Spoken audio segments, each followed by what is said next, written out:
So the Des Moines Register has partnered with NBC News to produce polling in Iowa leading up to the caucuses. What has been some of your biggest takeaways from these polls? Well, I think polling is always really interesting, and polling can get a bad rap if you're not reading it and understanding it correctly. I think it's really important to think about polling as a snapshot in time. It's not a predictor of what's going to happen on election day. And so when you think of it that way, it's a survey of how people are feeling at this particular moment. It can give you some insight into, why they're behaving the way that they are, how this particular electorate is feeling about the candidates. And so we did our first round of polling just a few weeks ago, and it showed that Donald Trump in Iowa is leading. He's got 42% of the vote among likely Republican caucus goers, so people who identify as, planning to go and caucus in January. So he's at 42%. Ron DeSantis is at 19%. Quick math, that's 23 percentage points behind. That's about the biggest lead we've ever seen in our caucus polling at this point. And so it's a pretty commanding lead for Donald Trump right now. But, and there are several other candidates kind of clustered around the third place area. But one thing that I really like in our polling, we ask respondents for their who is their first choice for candidate, who's their second choice for president, and who else are they actively considering in some way. Because Iowa caucus goers are really known for not making a decision about who they're going to support for president until the very, very end of this process. It's not quite the same when you get into other states. It's kind of baked into the culture of Iowa where caucus goers want to hear from everyone, they want to meet everyone, they want to get everyone a fair chance. So we try to account for that in our polling, and so we call this the footprint, and it's basically the entire universe of everyone who may be thinking about a candidate. And so when you look at it by that metric, 63% say they are considering Donald Trump in some way for president. 62% are considering Ron DeSantis in some way for president. So when you look at it that way, it's a much closer race. There's room for people to be persuaded. They say that they have not made up their minds yet. And so that's what we try to get into with our reporting, separate from the polling. When we go to these events and we talk to people to figure out what will it take for them to move, what will it take to actually close that gap. So that's the big takeaway, I think, from this early poll is that Donald Trump is very much in the lead, but there is still the possibility for things to change. So Trump has spent less time on the ground in Iowa compared to some other candidates, but like you said, still has a very large lead. So how do you think this will affect the race in the long run or maybe even future campaign strategies? Yeah, I think Donald Trump has really broken, all of the political rules that we've seen in the past. Very traditionally, Iowans have expected candidates to come to the state, to shake hands, to go to the small events. And Donald Trump really didn't do that in his first run in 2015 when we were covering him. And he's still not doing that now. So he's been to the state just a couple of times, I think, since he announced he was running for president this cycle. And that's, people like Mike Pence, Ron DeSantis, Vivek Ramaswamy have been holding like 50 some events for contrast. They're here pretty constantly, if not every week, every other week, certainly, kind of traveling the state. So I think Donald Trump's support is really baked in at this point. The people who like him. The people who are going to caucus for him are already going to caucus for him. He's really locked in a pretty core group of supporters. So I don't know that it's going to hurt him so much, and I don't know that other candidates can replicate what he's done, right? He's broken the mold in so many ways that I don't know. Certainly people will try to replicate that, but he's such a singular personality and a singular politician that I don't know that it would be wise for someone to say, I'm going to do the Donald Trump playbook the way that he's exactly done it. So candidate Will Hurd was booed in Iowa at the Lincoln dinner when he spoke out against Trump. How else have you seen Republicans react when these candidates are speaking out against Trump? Are they less likely to support a candidate that's critical of him? Yeah, and we asked this question in our polling, actually. Would you be more or less likely to support a candidate who criticizes Donald Trump? And a majority said they would be less likely to support a candidate who criticizes Donald Trump. So when you're watching this, it can be, you can find yourself asking, why aren't they going after him more directly? He's the front runner. He's clearly the person they need to take on in order to win. Why aren't they going after him? And it's because of this reason. Iowa Republicans still think very highly of Donald Trump, even if they don't plan to support him again. And so these candidates are walking a really fine line between saying, Donald Trump did a great job. I like his policies, but I think it's time to move on. And so they're trying to appeal to kind of both sides of that equation and to say, I also respect Donald Trump, but I am presenting a new vision for the future. So I think that gives insight. But Will Hurd came back for another event that the Des Moines Register hosted at the Iowa State Fair. And that was, the event you're talking about was a state party function. And so it was very much, party insiders, people who come to these things a lot. And the state fair audience was much more organic, right? It was people kind of walking up from just being on the fairgrounds. And he said many of the same things that he said, and he got applause at that event. And so it's important, I think, from a journalism perspective and a reporting perspective, to make sure you're not forming your entire opinion on one event, and to get out and to go to a lot of these events and to be where these candidates are and to see how they're received in different situations. Because, Will Hurd, I think I forget if he's at 0 or 1% in the poll, but it's quite low. Certainly he would like to be higher, but he's getting different responses different places. Chris Christie, who has not been to Iowa at all, to your last question, he's at 5% in the poll, I think, just because he is so openly the most anti-Trump candidate. And so it's interesting to go out and to be on the road and to see these different places in Iowa. Candidates are going to be received differently in Des Moines than they are in kind of the more conservative Northwest Iowa, for example. Mm-hmm. So Iowa Governor Kim Reynolds is so far staying neutral, not endorsing a candidate, which Trump has criticized her for. As a popular Republican governor who's hosting many events for these candidates, how important of a role is she playing in these caucuses? So Governor Kim Reynolds is a really popular governor among Iowa Republicans. We tested her favorability numbers compared to all of the Republicans running for president, and she's far and away the most liked Republican in the state. So she carries a lot of weight. I think when she goes around and she introduces these candidates, it lends them credibility. It's saying, if she likes me, then maybe you should give me a chance too. And we've talked to people who go to these events who very much say that they, if Kim Reynolds likes this person, then I'm going to give them a shot. So traditionally in Iowa, top-ranking elected officials do not weigh in. They don't typically endorse. One exception was when Bob Dole ran. Senator Chuck Grassley was quite close with him and did endorse him and take him around the state. But Iowa, again, prides itself on providing an even playing field where people can come in and compete, where nobody's putting their thumb on the scale. And so that's why I think top elected officials typically hold back. They don't endorse. And so if somebody like Kim Reynolds were to step in, I think that would be a really big deal, just for the message that it sends. At the end of the day, it's a really open question of whether endorsements move votes. How many people can she bring with her? But if she were to get in, I think that's definitely something we're all watching this caucus cycle and to see how that advances. Mm-hmm. So the Iowa State Fair was recently, and dozens of candidates visit. We saw everything from Vivek Ramaswamy rapping Eminem to Trump flying a Be Likeable Ron banner. So what were some of your biggest takeaways being on the ground there and seeing these candidates interact with Iowans?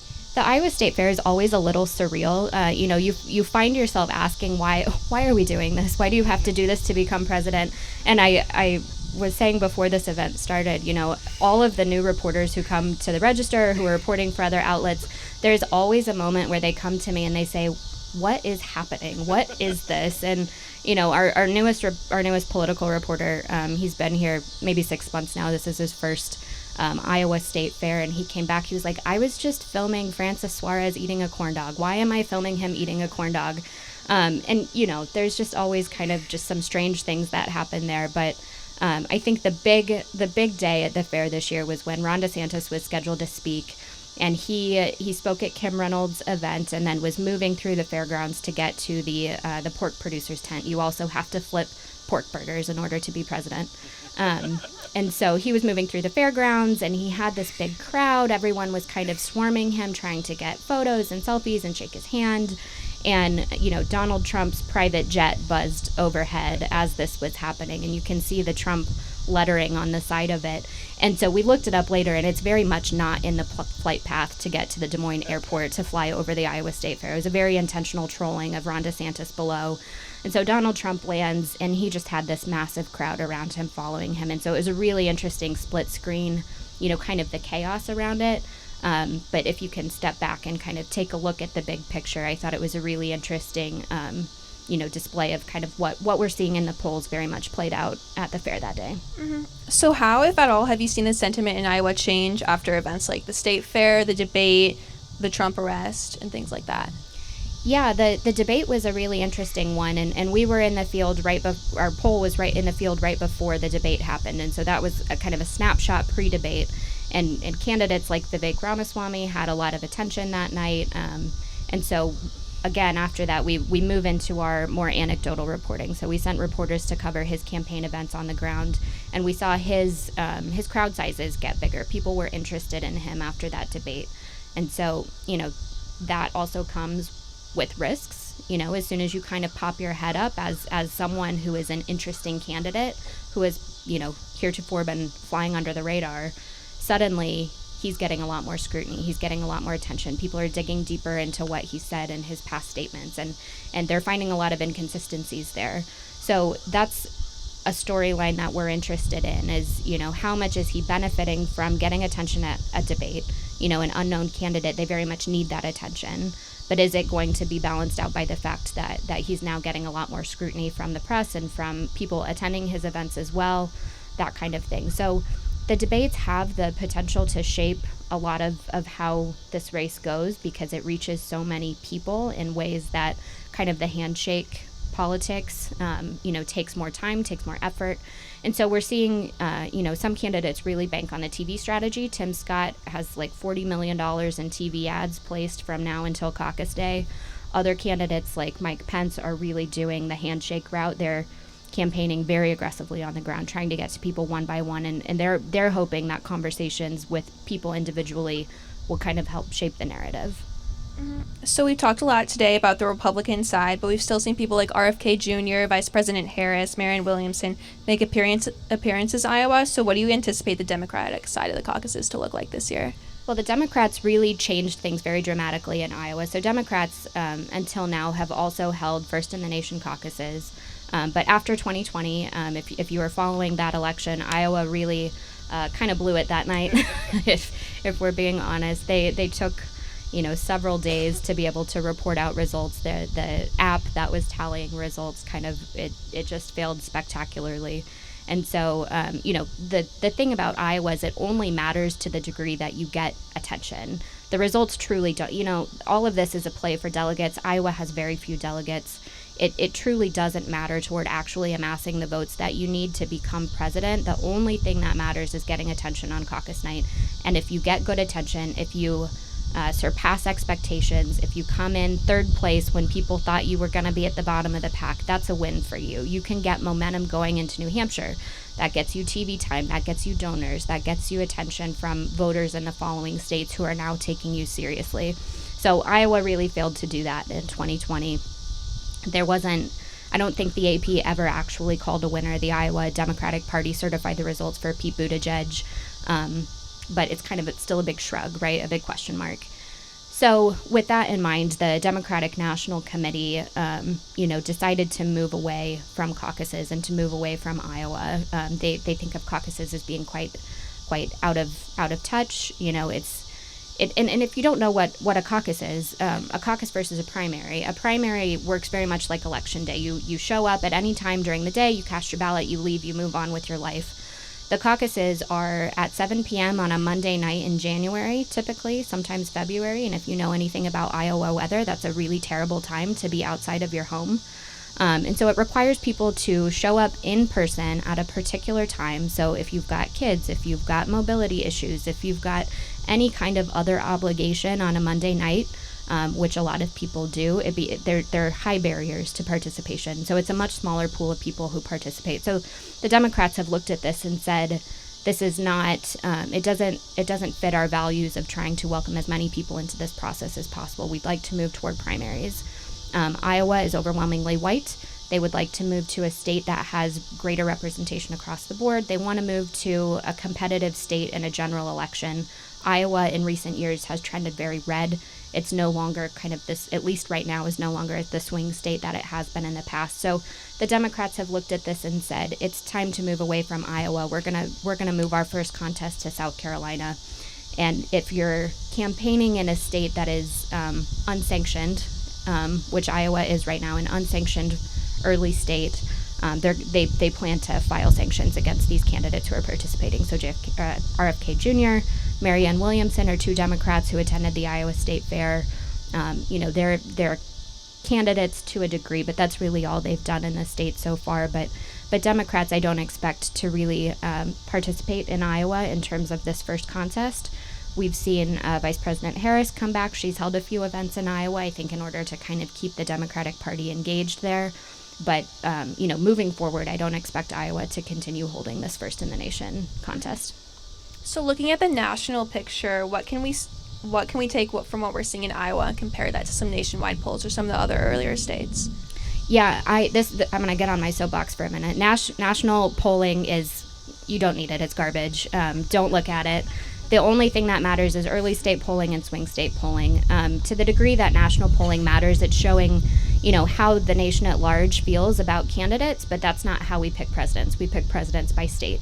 So, those are interesting, but very much I lean toward swing state polling. I look at early state polling. But if you do look at that, nationally, Donald Trump is polling much better nationally than he is in Iowa. I think it's like a 40-point lead by some polls. And again, in Iowa, he's got a 23-point lead. So part of that, I think, is again, a very engaged electorate. The people we're polling are very much paying attention to this right now, and the rest of the country feels like it's entirely too early to be talking about this, and they have a point. But, so that's interesting to see how these really engaged caucus goers are feeling compared to the country. So that's interesting. I think it shows that while there's been a lot of discussion about whether Ron DeSantis is up to this moment, that his operation in Iowa, his field operation, is really having at least some effect because he's doing much better here than nationally. So in your time covering presidential races, what has been your favorite story to cover and why? That's a great question. As I mentioned, we assign reporters to each candidate, and when I started at the Register in 2015, so it was the start of that cycle, and I was assigned to cover Scott Walker. I thought it was a great assignment. He was going to be our next president, and he very, very quickly faded out, and I got assigned to cover Donald Trump instead, who was rising by that point. And covering Donald Trump through his initial rise in Iowa and to now see him running again in 2023 is really, kind of just, it's a historic thing that we're getting to cover, and to be up close for that is really fascinating. But I tell people too, some of the best candidate assignments is when you get to cover kind of the low tier candidates who no one's really paying attention to much. I also got assigned to cover Lindsey Graham, and you get a much different experience covering Lindsey Graham than you do Donald Trump, because Donald Trump has these enormous rallies and you're very much watching from a distance, and only when the campaigns decide to let you in do you get in. But some of these lower polling candidates, they want you there for everything. They are begging you to come, and it's like, I can't be there constantly, but you get so much more access. And so I remember following him around to like VFW halls and playing pool with him and people who are there. And so you get a very, one-on-one kind of experience covering some of these candidates, and you get to know them a little bit more as people. And so that's something that I think is really unique about covering these races in Iowa and the early states before it goes national, before it really does all become about TV and debate performances. So before we turn it over to the audience for questions, what is one piece of advice you have for students who want to enter a career in politics or covering politics? Just get involved. As folks were saying earlier, there's so much opportunity on campaigns. They are desperate, especially for young people, to get involved. And I think you would be really amazed at how much you get to do. It's not just the grunt work, but I think, raising your hand and asking, can I be a part of something, can go a really long way. And I think you'd be shocked at how far you can get in a campaign just by getting started in one of these early states. I talk to a lot of young people who pick up and move to Iowa for a caucus cycle, and they spend 6 months there. And the thing about politics is everybody who's done politics has been in Iowa at some point. It gives you an immediate kind of connection to people because they know exactly what you're talking about. They know where the pork producer's tent is at the Iowa State Fair. They know what you're talking about when you tell all of these obscure stories. So getting involved there, and for journalists, I think, student media is such an incredible thing, and the University of Kansas has such great student media. I am terribly indebted to the University Daily Kansan and all of the experience that I got working here. So, I tell people, get involved, and then once you do, just work hard and have a good time. It's a really fun career. Okay, so it's now time to open it up to the audience for Q&A. We have Reina and Ana Sofia on mic, so if you just want to raise your hand, they'll come around. The calendar and Iowa resolving in the long run, do you think Iowa will switch their caucuses to later, or Democratic committee will agree, or because Iowa can stay unsanctioned for many cycles, or do you think it will? How do you think this situation will resolve? Well, right now the party and the state party and the national party are kind of playing a game of chicken, and so both parties are kind of daring each other to blink first. And so Iowa Democrats are really banking on the fact that other states, we're getting into the weeds a little bit here, so bear with me, but the Democratic National Committee has moved up South Carolina. They've also moved up Michigan and Georgia. Georgia in particular has said, we don't have any interest in this. Thank you, but no thank you. And so Iowa is hoping that with these kind of open positions on the calendar, that if they make enough changes to the caucuses, that they'll be allowed back, basically. So the Iowa Democrats are proposing to dramatically change the way that they caucus. So I told you people show up and they caucus in person, and Democrats, it gets even stranger because you have to physically stand in the room and they count you one by one. And so in these large caucus sites, when there are 500 people, they're physically counting 500 people. And then they ask, candidates who haven't met a minimum threshold, and there's a realignment, and then we count again, and it takes a very long time. And there's a lot of room for error. And so again, this makes it harder for people to participate. So the Iowa Democrats have proposed going to an entirely mail-in caucus system. So it would be entirely absentee. So they would open up the caucus process for, maybe a few weeks. People could make their choice on a card and mail it in, and then they would announce it later. So they're really hoping that the DNC will see this as an effort to move toward a primary without actually creating a primary. But I think the DNC is pretty set in moving beyond Iowa. So, they're hoping, but we'll see how that resolves.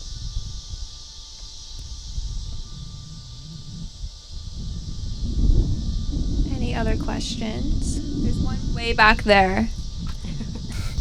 So there's a lot of hot button topics this year. And in your opinion, I was just wondering if you think there's one in particular that will be a make or break for these candidates.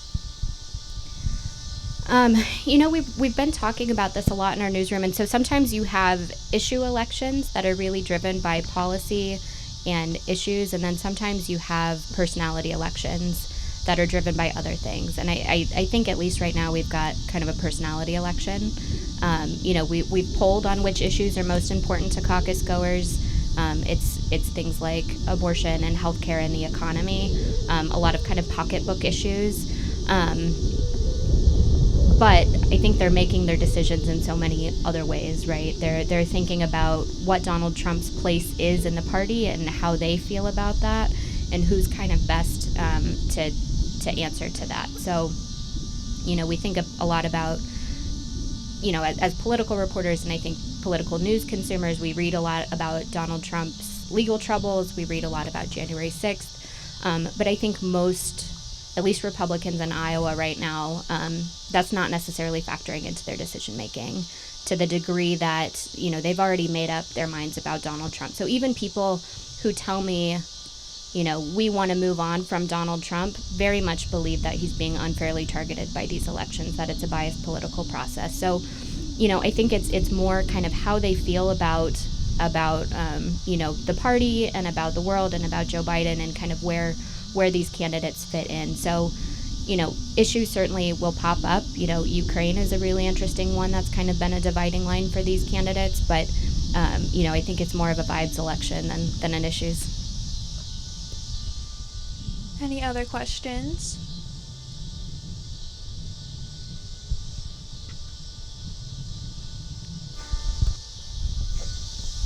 Hi, do you have any polling data on the youth vote or any fun tidbits of information you can give us regarding that?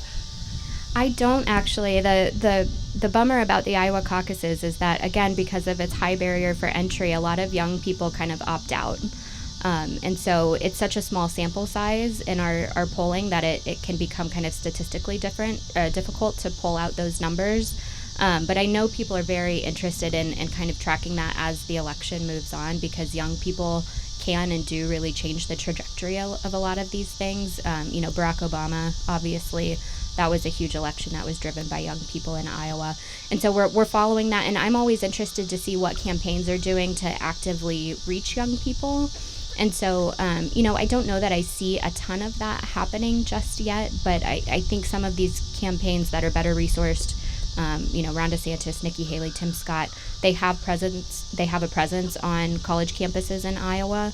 And so it's interesting to see kind of how the youth vote is feeling about these things, and whether, again, all of this kind of comes back to Donald Trump. He's the gravitational force that is deciding all of this election, how they feel about him and how they feel about these other candidates in relation to him. Great question.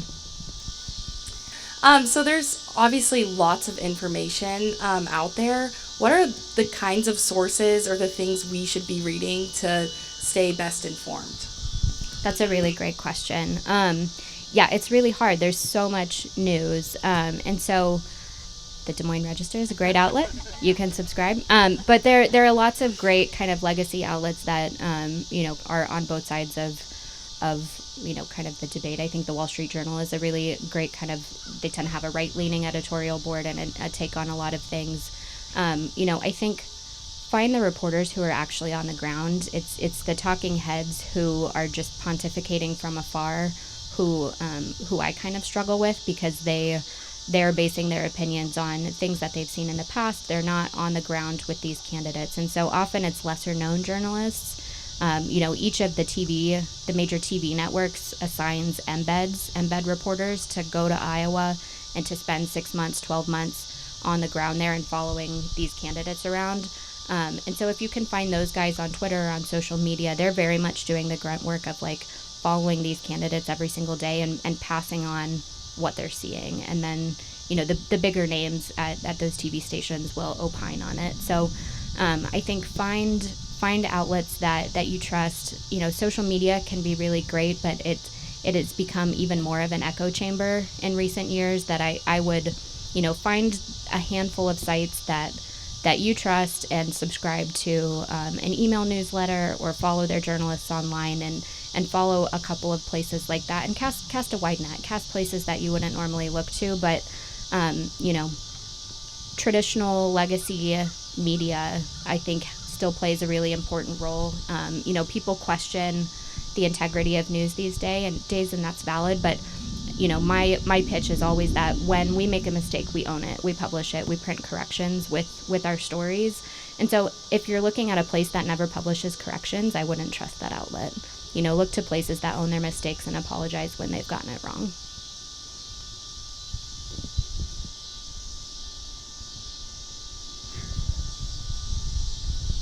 Hello. So I guess my question is, will the Iowa caucuses for Republicans this cycle really end up mattering at all in terms of larger political impacts? Because it seems like Donald Trump is just such an entrenched and established candidate that even barring an upset victory from one of the other candidates in the Republican Party, it still seems hard to imagine a non-Trump primary winner. Yeah, and I think just because if Donald Trump wins, and if he wins decisively and things carry on as they were, I don't think that means the Iowa caucuses didn't have an impact. I think it means that Donald Trump's win was decisive enough to kind of blunt everyone else's trajectory. But, there's kind of an old saying that there are 3 tickets out of Iowa: the first place, second place, and third place winners.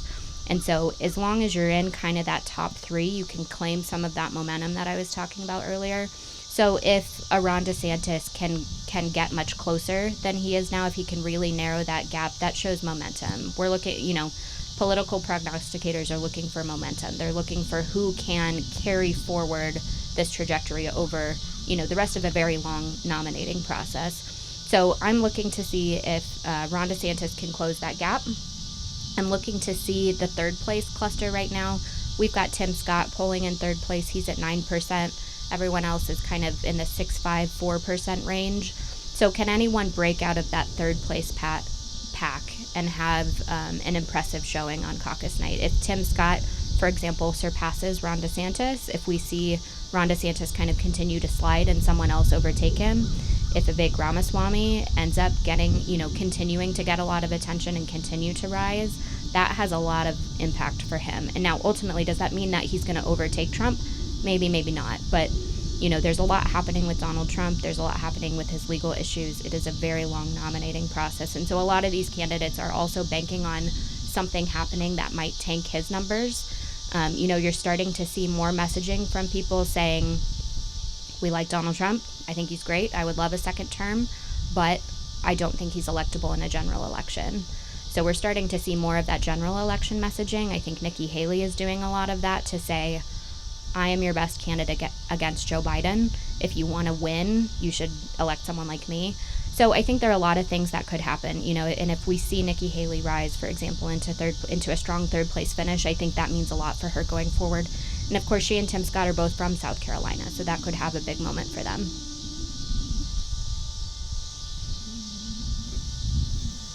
Hi, I have a slightly different question. Why do you think, when it comes to the U.S. presidential election races, an independent candidate who has no backing of neither Democratic or Republican Party, why do you think they are very unlikely to win, even though their policies may be the best for the country? Well, I think it's hard for them to gain traction. We have two parties because people tend to associate with one party over the other. They think of themselves that way, and it's hard to see kind of that third party candidate. Iowa is interesting, more so than in other states. Voters register no party, which is our version of independence. And so it's about a third registered Republicans, a third registered Democrats, and a third no party. And so they have to decide who to caucus with or who to support in primary elections. But you talk to them, we spend a lot of time talking to independents to kind of see, because they can kind of swing that balance, right? Excuse me. And they very often do align with one party over the other. They vote for that candidate, they vote for that party, they believe, their issues very much align with one party over the other. So, I think there's just a difficult road for someone to truly carve out what is an independent, especially today when the parties are so polarized and there's so much kind of tribalism baked into our politics, to see someone really carve out what does it mean to be an independent. I think RFK Jr. is someone who kind of straddles both parties. He's someone who could run as an independent probably, but is, making a choice that he's either more aligned with Democrats or sees that strategically as a political choice. So until someone really runs and proves that you can go far as an independent, I don't think you're going to have people investing in that infrastructure. And so it's kind of a chicken and an egg situation as well. Okay, if not, thank you so much, Brianne, for this wonderful discussion. Thank you again, everyone, for coming out tonight. It's been a lot of fun. Thank you so much. Thank you.